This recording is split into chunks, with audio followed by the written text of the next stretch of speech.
You're dealing with two possibilities. One is the builder has the property, and you're gonna, have to work with that builder to build on that lot, and hopefully you'll feel good about that relationship. A custom home has to be built by a builder who really controls the process with you. And I'm in charge of your job. I mean, I'm running your job with you.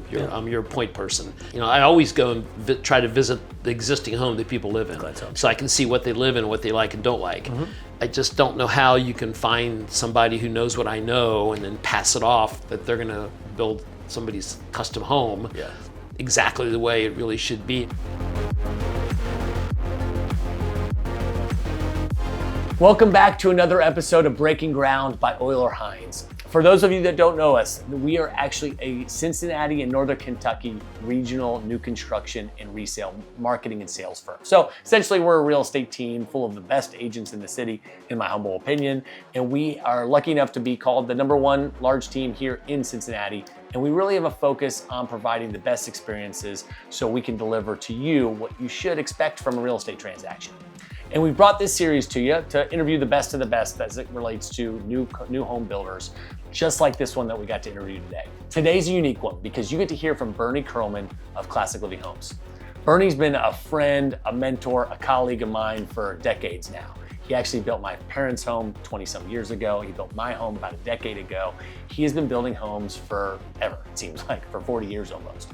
He's built over 500 homes, and these are the highest quality homes that you can ever imagine. I think he has a couple going on right now that are between $5 and $8 million. But he delivers homes in the $1.5 million range just the same.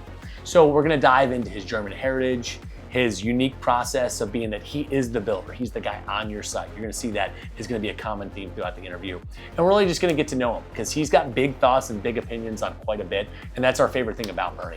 So without further ado, let's dive into Bernie Curlman of Classic Living Homes. Well, obviously, Bernie Curlman. I've known you since I was a little kid now. It's been a long time. That's true. I think we built the house up in Rivers Bend. You were about 12, 14 maybe? Yeah, I was. Yeah. And you've known my dad for forever. Yeah. I was really fortunate when I got started this, and I'll dive into a question in a minute, but I was fortunate when I first started working with my dad and everything to get to work with you pretty much a few years into it. I think I've learned more, which I want to share with people as we get into this, but I think I've learned more from you than probably anybody else out there, just in there, led me with the seat at the table and stuff like that. So I'll be forever indebted on that front to you. But why don't we start off with just because I want to do these interviews because I talk to you day in and day out. We have phone calls, probably talk to each other every day, a couple times a day. But we have a lot of conversation. You have a lot of knowledge that I think people can get out of this. So I'll start off with the question is, what is the one thing people need to do if they want to build a great custom home? What is the one thing they need to know or do before they get started or as they get started? Well, I think there's a couple aspects to it. First, you have to figure out where you want to build a house. Mm-hmm. And in a lot of circumstances, especially in the mid to lower price ranges, the production builders control the properties. Mm-hmm. So you're pretty much have to work with one of those builders who, in a neighborhood, in a particular lot that you like in that neighborhood, that builder controls. Mm-hmm. Or there may be some options, for a couple different lots, but you're pretty much, the word isn't at the mercy, but you're pretty much, that's who's going to build your house because they control the property. And then you move up in more the custom homes, which is what we do and have been doing for 35 years. You're dealing with two possibilities. One is the builder has the property, and you love the property, you love the location, and you're gonna, have to work with that builder to build on that lot, and hopefully you'll feel good about that relationship, and you have the trust, and the builder has the experience and the reputation that you feel confident that you're in a good spot and you've got the right property. Mm-hmm. And then of course there's opportunities where people can find their own property if they can buy a lot somewhere, like in Indian Hill, Montgomery, there's the only opportunities at this point now, again, are teardowns. Yep. And so if there's something comes up for sale, many builders, including us, are trying to buy them. But if you can successfully purchase that property on your own, then you can choose your builder. Yeah. And that's a whole other process. Absolutely. But in either case, whether that builder controls the property or whether you control the property, you have to evaluate the builder who has the property or evaluate builders that you believe could potentially be your builder. Yeah. And that again goes back to brand recognition. Builder that's been around a while, somebody like us, who've got the experience and the track record, and also references are huge, of course. Sure. And you have to kind of figure that out. And once you think you're in the right place, a part of that decision is also going to be just your general feeling about how that personality, that builder, dovetails with you, and how you feel that there's a really element of trust there, and that you can both communicate well. You're on kind of the same page in what the approach is. And it takes a lot of pieces to get there, but the sort of just general judgment about those aspects are important, but also you really want to understand the process that the builder has, the process they undertake with the customer they have, and understand also the business deal, so that you're really clear on what the business deal is, so that you're not in a situation down the road where you're all in and things are going where they're going, and all of a sudden you're finding things out you really weren't aware of, or wasn't exactly how it was explained to you, and all of a sudden there's more cost involved substantially that really probably should have been disclosed or discussed. And I think it's just that relationship you need to have with somebody that has the track record, that is truly your builder. You're not getting passed off to a job supervisor. I mean, a custom home has to be built by a builder who really controls the process with you. If they build 3 homes a year or a dozen homes a year, which like us, we build 10, on average about 10 a year, with a small staff, and I'm in charge of your job. I mean, I'm running your job with you. I'm your point person. And I think that's important to have the most experience ahead of you of someone who can accomplish all the things that need to be accomplished. So basically, you just need to make sure you choose the right partner with the right set of experience, like just the knowledge base that they need in a business structure that works. Yeah, right? Can they also build to your style? They understand what you're looking for and the style that you want to build. And definitely choose your builder.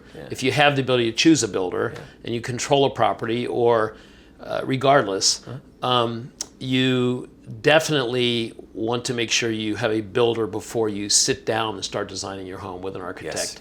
If you find a property and say, well, I've seen this stuff this one architect does, I really like what they do, that's great, but make sure you've already got a builder that you feel is the right builder to bring into the dialogue and the design and everything else, because architects are great. There's really good ones, average ones, and not so good ones. And you make a judgment as to when you think works for you, that's fine.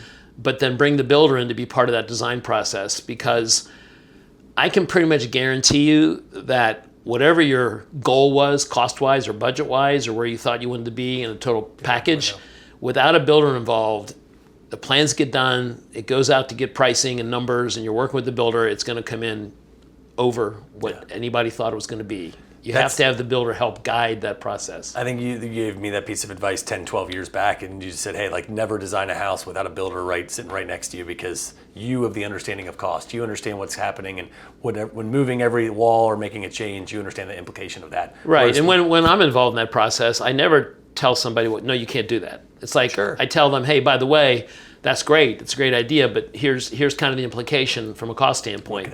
And a lot of people say, well, that's fine. I'm okay with that. I understand that, but we want to do this. I'll say, fine, it looks great. If you want to do it, I just want to make sure you understand that, where you're headed with this. And I think that's where. And then some people say, well, okay, what's an option? What's an alternative? What's another way to approach this? So it's just the way you really establish that, I guess, partnership with a customer, the builder partner concept of partnership.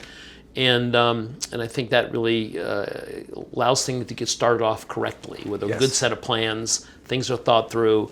You don't have to deal with changes or decisions down the road that you didn't think of too earlier.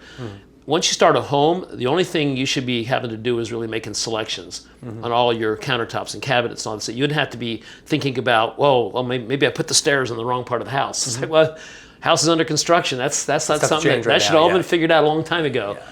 So good set of plans is critical. And what's funny is I was thinking about this as I was writing the question for you to answer is because I think you said, I've sat next to you on so many meetings that you said the most important thing of before you get started on a house is a great set of plans. Great set of plans. You say that because the more you can figure out up front and be prepared. Not that you can't be nimble and change and tweak, but the more you can plan up front, the better off you'll be going. And it'll only be a great set of plans if it's a house that is ergonomically correct for you, it works for you, the style is what you like, the architect has done a good job, the house planner has done a good job, the plan designer, and the builder has been involved helping that get there. Yeah. Because also through that process, the builder gets to understand who you are, your style, what you like. You know, I always go and try to visit the existing home that people live in, so I can see what they live in and what they like and don't like.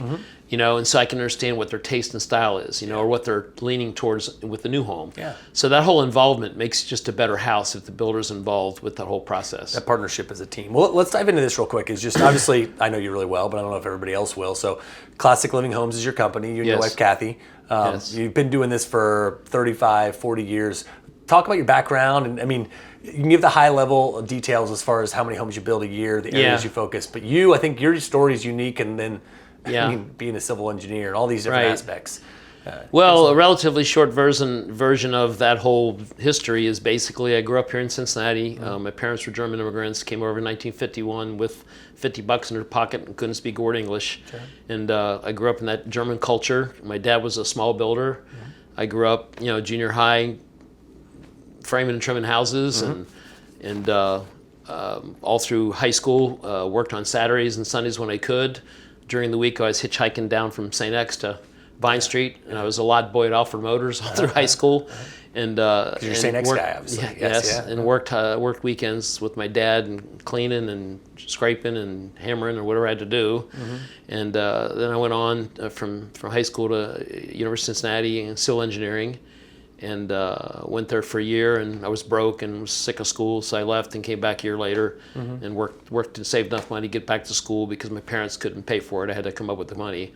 So I was in UC's engineering program, co-op program for 5 years, which is the program. I worked with Messer Construction during that process of my co-op jobs. I was part of the management team building the Serpentine Wall, building Good Shepherd Church. I put the whole foundation in the original whole layout of the Good Shepherd Church out there on Kemper Road. Backyard power plant, office buildings in Tri-County, just project down in front. I mean, a bunch of different stuff. Up in Dayton, Wright-Patterson Air Force Base, I basically put the whole foundation in for a giant government building one summer. So, you know, all that stuff was where it was. And then I got a call after college. I was with Messer still when I graduated, and I got a call from a headhunter. And I went to work for a development company, real estate development company that was started by Federated department stores, which was at that time Shillito's and all that stuff. And these guys who hired me had just started this development company sponsored by Federated's credit, and they were building regional halls. And so I was involved for, almost 10 years with that company, and I eventually, halfway through, I became a vice president of the company. I was working for the head of development and learned a lot about real estate design, met with the best architects in the country, the best lawyers in the country, the best financial people. 80s or so? This was in the 80s. 80s, yeah. Okay. And I was a lucky guy, you know, never having to fill out a resume in my life, just always had a job. And that was a great experience, obviously. And then they wanted me to move to Chicago when my oldest kids, my two girls, were babies. And I had built a couple of houses on the side here while my kids were young, really young. And I thought, you know, I'm tired of traveling. I think I'll just start building homes full time. Just do a few of these, So that's what I did. I started in Park Hills in Evendale. Bought a lot from the developer there, who ended up being a really good friend of mine over the last 30 years, and started there, and slowly but surely moved a bunch of times, and went from there to Terwilligers, to up to Heritage Club, and so forth, and just kind of did what you had to do, working 100 hours a week. And so that was back in the 90s that was going on, and then we just kept evolving through the good times and the tough times. I mean, the market got hit really hard in 2008, 9, and 10 when the banks tanked and credit wasn't available, and values dropped, and we had to deal with that. And so there's a lot of things you get through, and you still keep plugging away, and that's what we've done for a long time, and that's kind of the history. Well, going, obviously through the 90s and the 2000s, that's how I got to know you. I actually went to school with friends with your daughter, going all through Michelle, and got to know Monica over the years and everything, which is pretty cool. And then my dad would sell lots. You guys would work together over the course of when your dad was time. doing the whole TPC Riversman project, bought lots from him, and was working up there, built many homes up there as well. Yeah. So and I remember him telling us, like, when obviously he worked with all sorts of builders, right? And just like we talk about this a lot of times, you right. worked with the banks and all these high level people, but they choose you because they see how you operate. Yeah, pretty much. The banks I've dealt with, when they're executives, when homes built, they have a lot of builders out there that they could choose because they all are customers of the banks. But they seem to have me want to build their homes, and same thing with a lot of these development guys who know all these builders also. I think it's part of what separates our company and who I am as a custom home builder. I think really the difference to me is I literally get in the truck every day and I go to jobs. Yeah. I mean, I have guys on my team. My right hand guy Jeremy, our punch out guy Chris, Suzanne in the office, Kathy's running the office, doing the stuff with the banks and the draws and all that. But really, I'm in design meetings, I'm spearheading the initial whole deal with the customers, I'm getting the house going, getting out of the ground, getting it built, getting it up, and I have to maintain control. Yeah. Because I just don't know how you can find somebody who knows what I know and then pass it off that they're gonna build somebody's custom home exactly the way it really should be and think of everything that should be thought about. Yeah. It's just that there's just people don't have that experience. And I think that's why so many people trust you too, is they know you've seen it all. Rarely are you ever surprised by things. I mean, because how many houses have you built now? And I know you're probably gonna have to round number. It's close to probably by now. I think it's 500-ish, 500-ish, something like that. Because you're building now with Classic Living Homes, you're building 10 to 12 homes a year. We're pretty busy right now. We're busy right now with 10 going on, which is okay because we're comfortable finishing a house about once a month. So and it takes larger homes. It takes close to a year, or a little more for a big house, really big house. So we're comfortable finishing house about every 30 days. Yeah. So you have to keep all these jobs on schedule. You have to keep everything collated. You have to make sure your captive subs who do work at really good prices because you give them a lot of work. So you've got really good price establishment with them. And you also have continuity with them, that they know exactly where they're going. Yes. Yeah. And they also then know who came ahead of them. And the people who came ahead of them have to make sure things are right for when they come in and when they leave a job and they're done doing their part. They want to make sure it's right for the next guys coming in, along with our whole process of checks and balances that we do. Because regardless of how good your team is and how experienced they are and productive, I still follow one 100% important thing, which is real simple. Don't expect, inspect. You just can't assume anything. You have to really try to think about anything that possibly might not be thought of, or think about something that could go wrong, kind of Murphy's Law thing. And it's you kind of the gears are always turning, thinking about that stuff and making sure we're checking with the subs, stopping on the jobs, checking with the customers. I see something on the job and I say, well, I better call so and so the customer and say, hey, I thought of something you want to think about, or what about this? It's just the whole thing that you're engaged trying to produce the house, because I always approach a house for a customer literally like I was building my own personal home. I've seen that firsthand. And so it's important that you view it that way, because then you're always thinking about what's the best thing to do, and that's really important. Well, you probably. I wish you had your clipboard here, because I think rarely do I ever see you without it. A little clipboard. You have the most regimented. You have a scheduler. You have a process that works for you, and I think that's how you run your life, right? Like it's all in your jobs, and everything else, and the sequencing and that sort of thing. Yeah, you have to be organized. If you're not organized in this business, because this is not a car coming out of a factory. It's not. It's a system. It's a process. But there's a lot of moving parts, and every house is different. I've never built the same house twice, so there's always a lot of thinking that has to going on, a lot of communication with the customer, and making sure the customer is staying up with the things they need to select have to happen when they need to happen, and really helping them get through that, so that you have decisions and you've got stuff ordered, and there's certain components of building that are critical. Great set of plans.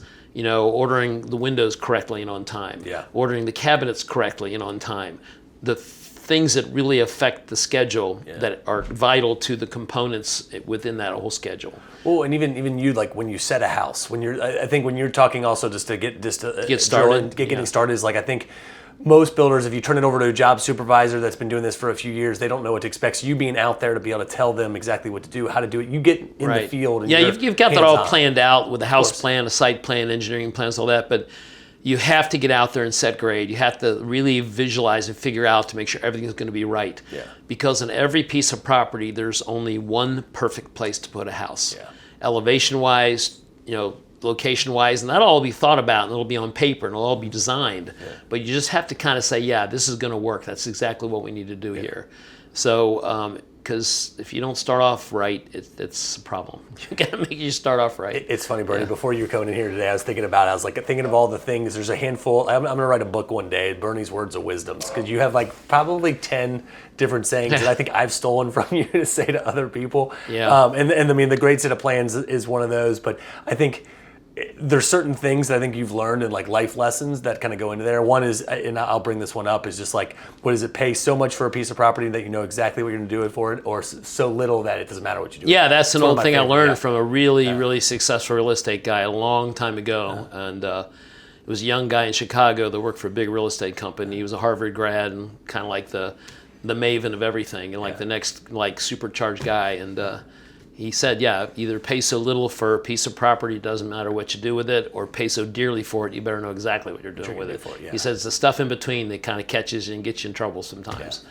So with that is if you ever watch Tommy Boy and the son's trying to say what the dad said, so you can stick your head up a cow's ass, but you just rather take its word for it. It's the same thing. I try to repeat it and I butcher the damn hell out of it. But there's a lot of those words of wisdom that I've accumulated, and also a few of them that I've come up with on my own. So there's many that you have, and I think that's where I've learned so much over the years. I think just from being in the same room from you, sitting down with plans and that. And I think you're with your team.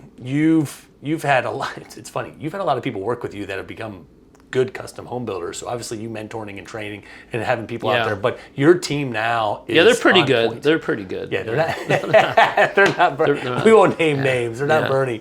But I say that because I think that's a reflection of you and people growing up and learning under you. But with your team now, you're the guy in charge, meaning you're the guy at the job sites every day. And I know you hit on this, but I mean, not there every day, but you have the days you have to be there. There's certain times you're building.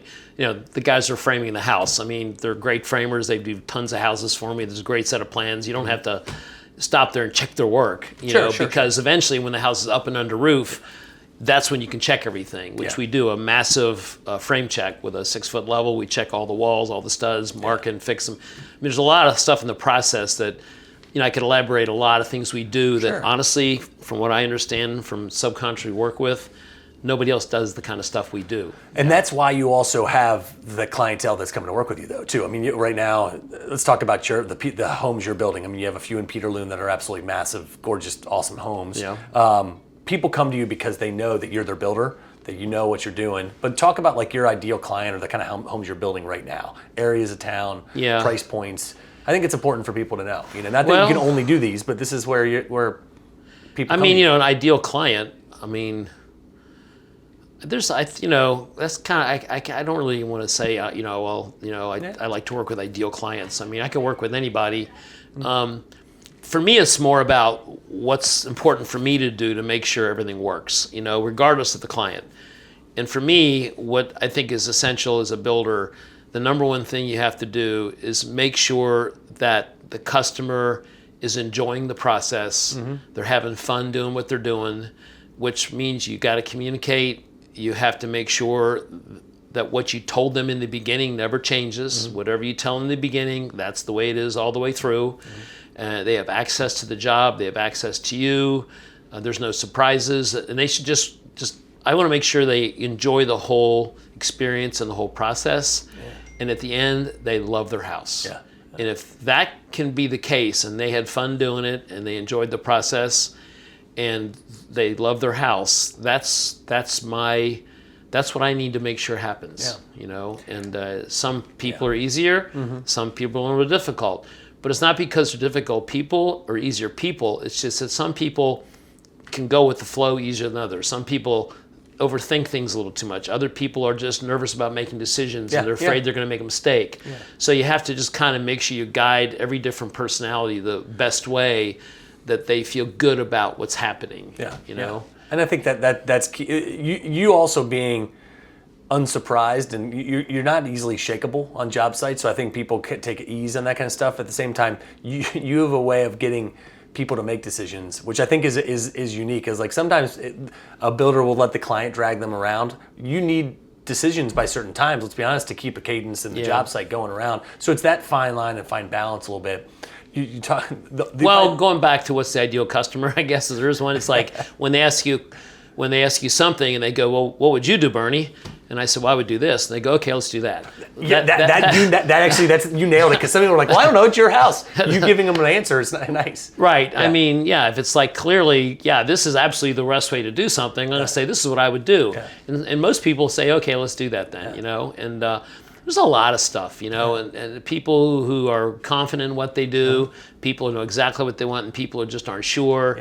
Yeah. We've done, we've put up, 27 different paint color samples on houses, before somebody can make up their mind. Yeah. And other people just say, here's the paint color I want, Just go. Yeah. So it just depends. So you got to deal with every customer the way it works for them, I think of it like when you go to a restaurant and you're like, hey, so what's good here? And they're like, oh, it's all good. And that's not helpful at all. Yeah, and then sometimes you have to ask the waiter or the waitress, what do you recommend? They go, I recommend the sea bass. Okay, I'll have the sea bass. That's it, exactly it. Yeah, some people are those kind of people. We all know when we sit down with them. I'm that person, unfortunately. The houses are all the same in a general sense. They're different, obviously, but I mean the process and everything is all the same. It's the people that are different. So you have to adjust to make sure everybody's going to be good. Yeah. Well, and I think you going through this process, I think the only thing you're not good at, and I think you said this is on the marketing side, and I bring this up only from I don't think you just don't care. That's not the way you think. Yeah. So when you give me a testimonial from somebody that's texted you 6 months after they've been in their house, unprovoked and that kind of stuff, it's the best and unfiltered way. It just goes to show, like, you're not even asking for people for feedback, and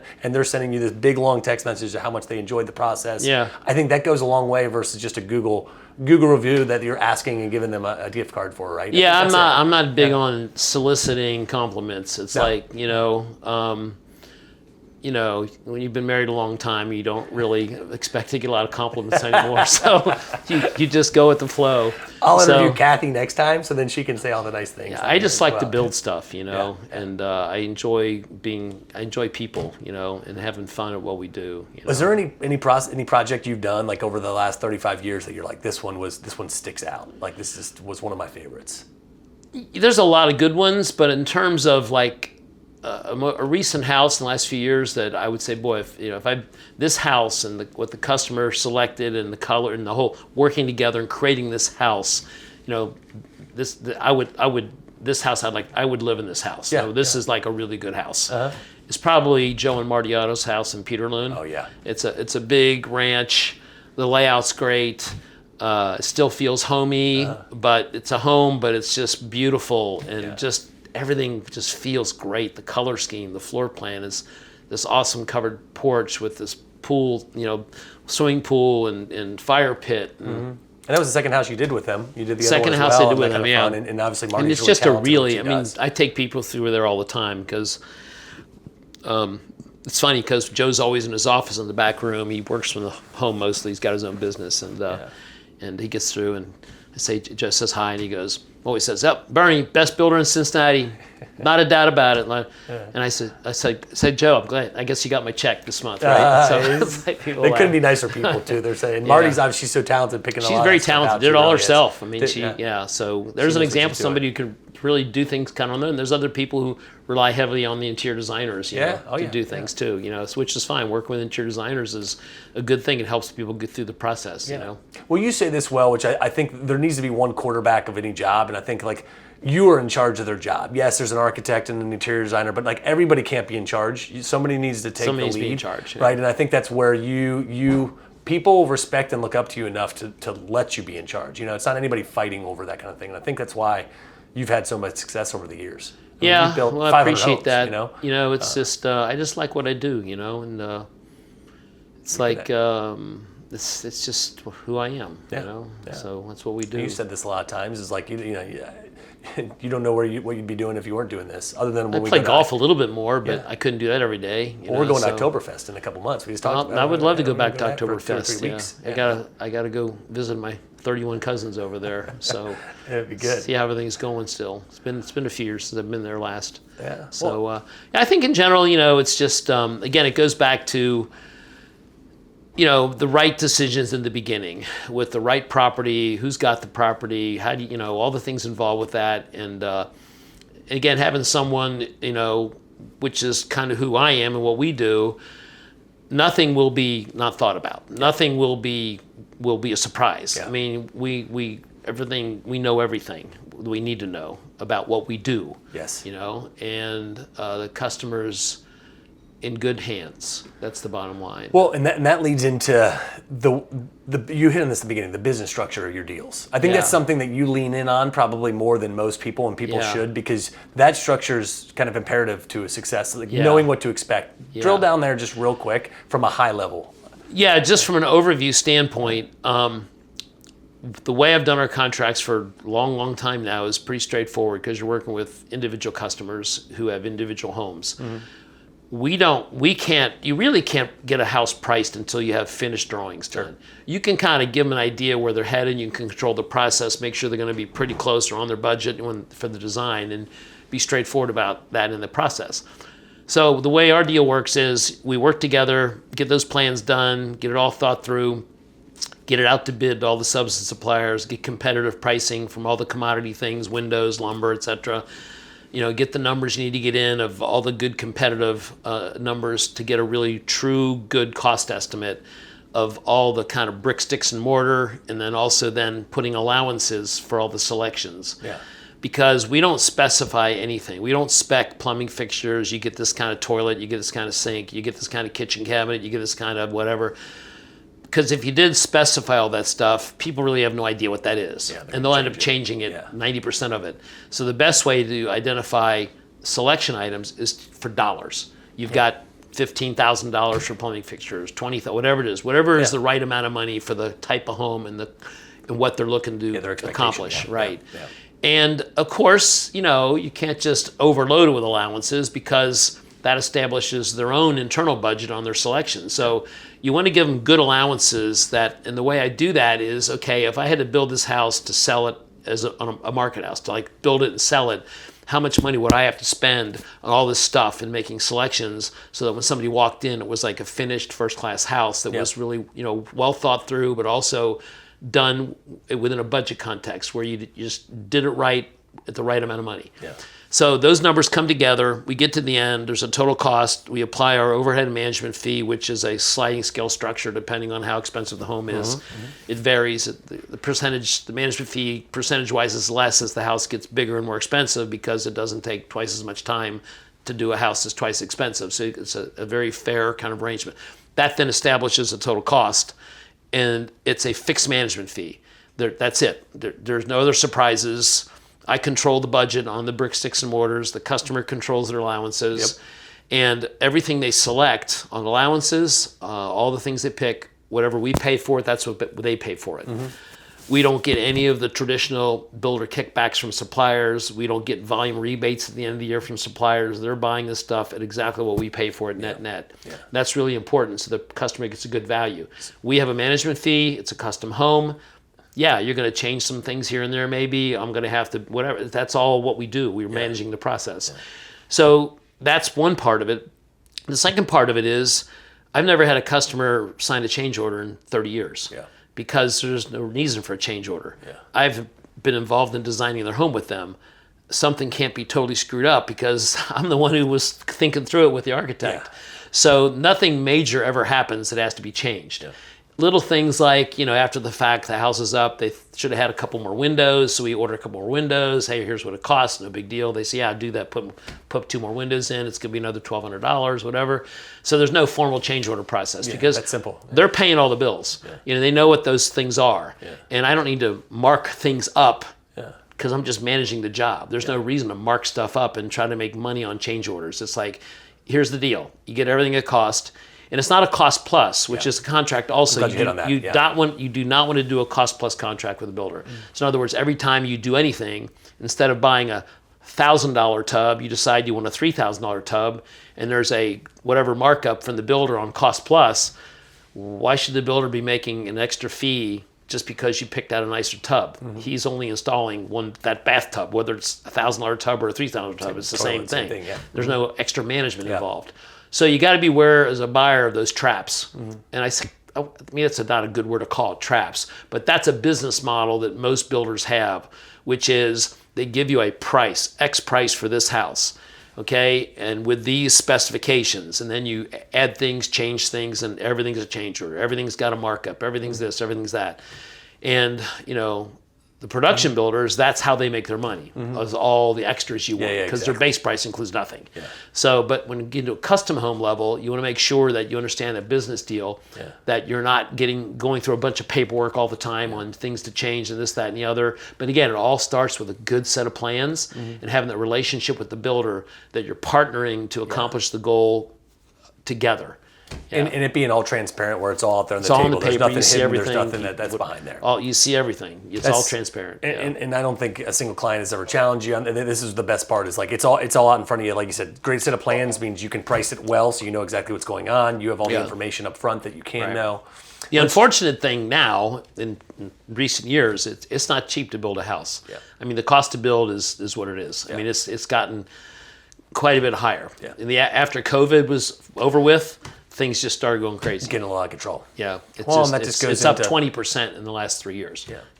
And the lack of opportunity and inventory means the land's more expensive. Everything's just getting more expensive. Everything adds up. Yeah. And so when people say, well, I don't know, things are pretty expensive right now, maybe we'll wait, a little while and when maybe your price. I said, no, the best time to build is now. I don't care That's what happens. Going in the book. The best time to build is now. Because it doesn't matter. You can't predict the future, and generally nothing ever really goes down. There might be a little window where you catch some really good pricing. Like when lumber shot up and then eventually settled back down. It all kind of keeps going in the wrong direction. So. It's all about finding the right property and the right builder. That's the bottom line. Well, speaking of properties, and I think this is like a couple cool projects that you're working on now. Why don't you share with them? Obviously, you're in Homerama this year in Foundry Park. Right, Foundry Park in Oakley, which is a urban style project with 4-story homes on smaller lots. It's urban living. And we'll pop up some photos. First class houses, price range will be $1 million, $2 million, $3 million, up to probably there'll be people in there spending $2 million. Yeah. And first class homes, high ceilings, lots of glass, lots of amenities in the home itself. You're right there in Oakley. You're close to everything. Yeah. You're just a stone's throw from the whole complex there with Kroger and Boulevard Chick-fil-A and all the stuff over there. You're right there off the highway. You're 10 minutes from downtown. Yeah. It's really a great location, and it's a big project. So because I think the volume and mass of that project and because of its location, I think in terms from an investment standpoint, you're in a good spot. Because people always, I call it safety in numbers. People where everybody else is building $1.5 million house, it's like, and there's a bunch of them, that's safety in numbers with their investment. Exactly. If it's a good project in a good location. And it's already taking steam right now with the amount of sales we have, so it's not like it's just getting started. It's really taking off. No, it's definitely establishing a really good direction. It is. And then obviously we're sitting in Montgomery right now. You live down the street over here. You're always doing teardowns. You have the houses in Peterloon, which are big old Indian Hill homes. You have a couple in Montgomery that you're building. You're always doing infill as we find lots. Yeah, pretty much, from Mason down through Montgomery, Blue Ash, Indian Hill, down through Kenwood, down in Madeira, down into Hyde Park, Oakley. It's that whole I-71 corridors where we primarily build. Yeah. I've built on the east side, off and on. I've built further north, off and on. Yeah. But pretty much everything's this side of I-75. I've not really built anything on the west side of town for a long, long time. Yeah. You ever built anything in Northern Kentucky? No, it's funny. All the years I've been in this town, I've never. It's like when you cross the river. It's like it's like, where am I? It's like everything changes quite a bit. It's a whole different thing. It does. I don't know why. It's never really happened. I looked at some stuff over there over the years, but it's never really caught my interest in. Because a lot of our subcontractors come from more the north part of town. Yeah.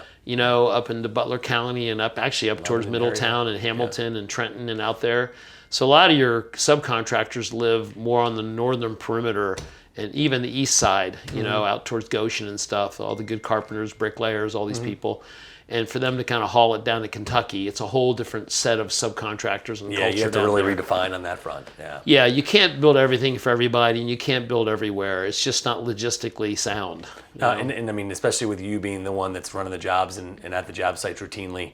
And I'll say this, like you use another thing, we'll end with the statement you say all the time is like, when you're out there looking at properties, is like, would you live there? Yeah, like, that's how I your value the criteria. property. Yeah, every you know, if we're going to buy something, we think it's a good property, and we want to compete to try to buy it and put our bid in, put an offer in. It's like, yeah, I would live here. Yeah.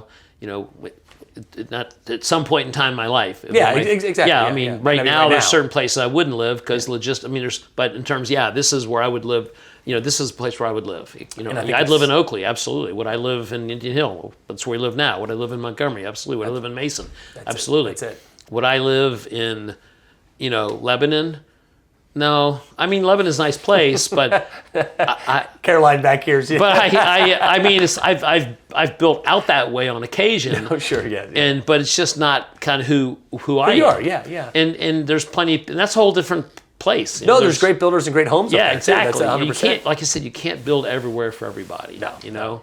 And well, knowing who you are, I think nowadays everybody wants to be bigger and more and all that kind of stuff, which isn't always the right thing to do. It's like you got to stay with who you are, what you like. What we do is kind of like a really good restaurant, where the head cook is the guy who owns the business, or he's got his partner cook. And the family is waiting the tables, and the wife is seating people, and it's like this really good Italian restaurant or this really good Greek restaurant, and they make a really good living and produce really good food, and they decide, well, you know what, we should start another restaurant because we're good at this and we can make more money. Point. Yeah, you might be able to start another one, but then if you try to go beyond that, it completely changes. Yeah. Now you have to run a business. You're no longer making their food. You're not the cook anymore. You're no longer seating the people. Yeah. It becomes a whole different thing. So now you have to become a business person, which most builders who get stuck in between, that's why, look, we build 8, 10, 12 homes a year. That's it. Yeah. I don't want to build anymore. It's not realistic to build more. Yeah. And because then I have to change hats and I have to hire people to do things that I should be doing. Yeah. And they don't know what I know. Yeah. And it doesn't allow those customers to get the result that they were expecting. Yeah. And a lot of people talk about being custom home builders, but when you get beyond that number of homes, you're really not a custom home builder hands-on. You can't possibly manage that the best way for those customers once you try to do more than that sort of zone. And a lot of custom home builders are very good too. Don't do as many as we do because they just have a different approach and they don't want to do more than what they do. But I just feel comfortable with the process we have, the system we have, the team we have, and the subcontractors that we can kind of move along and start a house about once a month or every so, and finish house about once a month or every so. Oh, it's funny. You're the only person I remember back when that would judge their houses by the number of weeks they would take to build. It wasn't ever. It was just it takes about a year. That's a 27-week house. That's 32 weeks. That's right. Yeah, that's true. So you keep that. And I've seen your Gantt charts and all that kind of stuff. Yeah. And obviously you built our house, and we couldn't have been more thrilled. Bernie, like I have so many good things. We could do a whole series on this to say about you. We'll write that book one day. But honestly, like I think this. We can have a lot more fun if we talk about stuff other than building. We can talk about Hofbräuhaus and we can talk politics. Love talking about politics. We'll put that on a different channel just so we talk about the Bengals, about the Reds, about FCC, the soccer team, because I played for 47 years off and on and so forth. There's just so many things in life to enjoy. Did you see Elon Musk is going to buy the Bengals? It was a rumor that was going around for a while. It was fake news, and I'm pretty sure it was fake news, obviously. But no. Well, no, and those are actually probably the best conversations we have, just about something random that popped up or that sort of thing. And I think that's why people also enjoy you, because when you're on the job sites too, you'll get something in your mind. You guys will start talking about it. Oh yeah, we have fun. You can't spend too much time BSing on the job. You got work to do, but it's kind of fun. Just there's certain guys that work for you. You can poke fun at them a little bit, and everybody laughs. And so it's just every day it's kind of the same thing, but it's never boring. Yeah. And it's always a little bit of fun every day doing something that that's enjoyable. Well, I think we're fortunate to get to do what we do, get to do it around people we enjoy. Absolutely. And I mean that, like, I don't think there's a single day I come into work and don't enjoy it. And I work with you a lot, Bernie. So I mean, I work with my dad, and I think I don't know, I'm fortunate. So I appreciate you doing these videos. Thank I you. know it's not your favorite thing to do, this stuff. No, I mean, really that's want people to know okay. you. It's like, that's good. Yeah. Everything's good. It was a pleasure. Yeah. Well, if you want to reach out, he's actually launched a new website right now, classiclivinghomes.net. He's got some Instagram and social media and stuff like that. But honestly, I'll put his phone number down. Yeah, below. I'm not a Facebook person. I'm not a social media person. In fact, every day I delete all my emails, all my texts, everything. I start every day next morning with nothing from the past. Start anew. If I had to remember it, I write it down. That's probably some good life lessons too, because Yeah, nothing that gives you more anxiety than all I that sleep crap. well. I fall asleep. I wake up 10 seconds later, which happens to be 7 hours later. It's like, what happened? I fell asleep. And it's Groundhog Day, but it's all right. Yeah, exactly. Yeah. Well, thanks for doing this. Take care. Go. Appreciate it.